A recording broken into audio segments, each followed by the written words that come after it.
So I guess in your paper and in the discussions that you've had, what makes sort of crypto dollar special? There's a set of attributes that you've sort of defined to say this is what makes this is what defines these. This is what makes them what they are, and presumably makes them really special. We touched a little bit on those, but maybe we could enumerate some of that and talk about it. Yeah. So honestly, I don't think we've even fully understood what makes them special. There's probably more features that we're going to discover, but the three that we lay out are the permissionlessness, so the encumbrance or the relative lack of encumbrance, the fact that they operate on open networks, and the auditability as well, which is pretty underrated in my opinion. Yeah. Obviously, I'm a little biased because we spent a lot of time looking at on-chain data, which to me is still pretty magical compared with the amount of data we have about, you look at the data from the Federal Reserve Bank of St. Louis, there's some pretty interesting data there, but it's all kind of inferred and you can't really directly apprehend a lot of this information about the dollar. Right. Yeah, and there's a delay and you can't account for all the dollars in circulation. I don't know if they could even determine how many dollars exist to the nearest billion, for instance.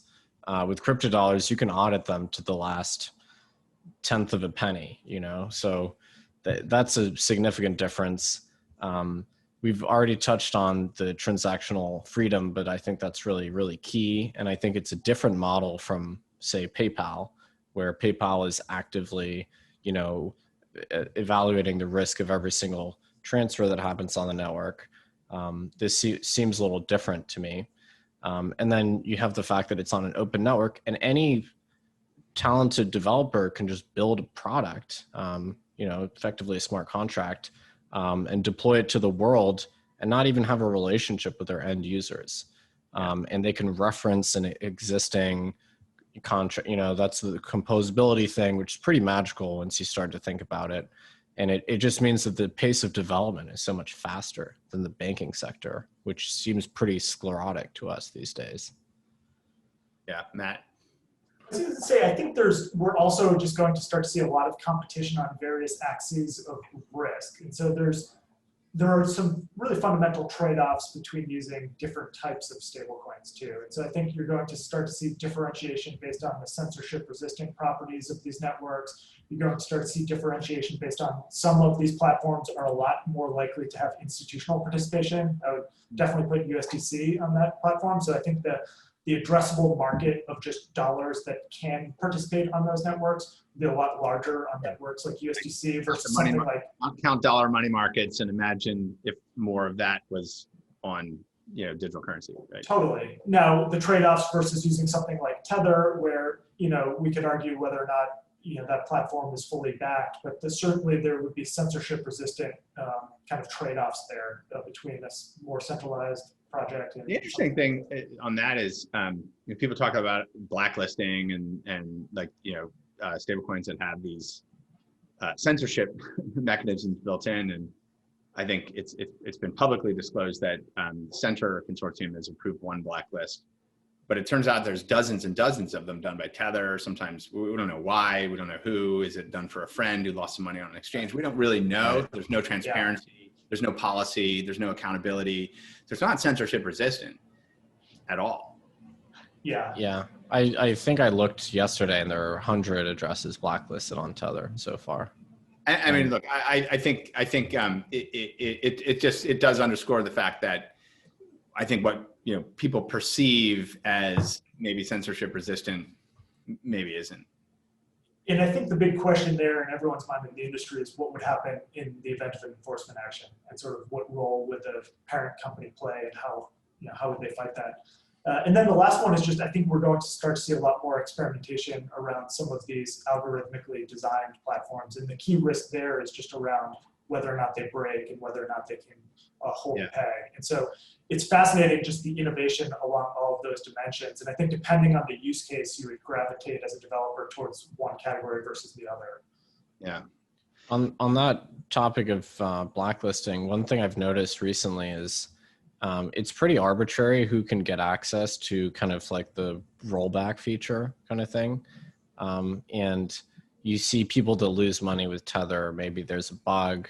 If they are loud enough on Twitter, they can get the attention of, the team behind it and get that transaction nullified and, not lose their dollars effectively. But if you're, a smaller fish, you have a lesser ability to kind of lobby.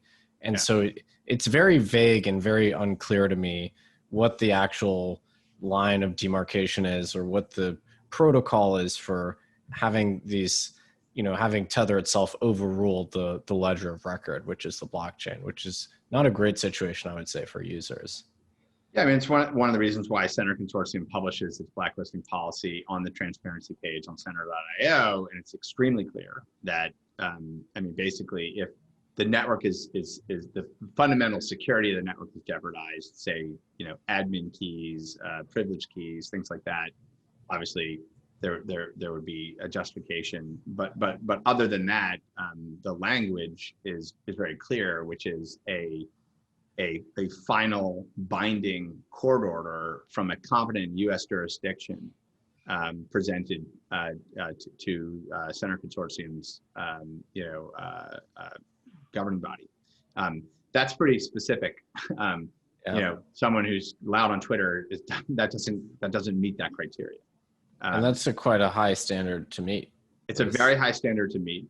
It's a very, very high standard to meet. And I think it has to do with, how do you ensure that people can trust this as a reliable instrument?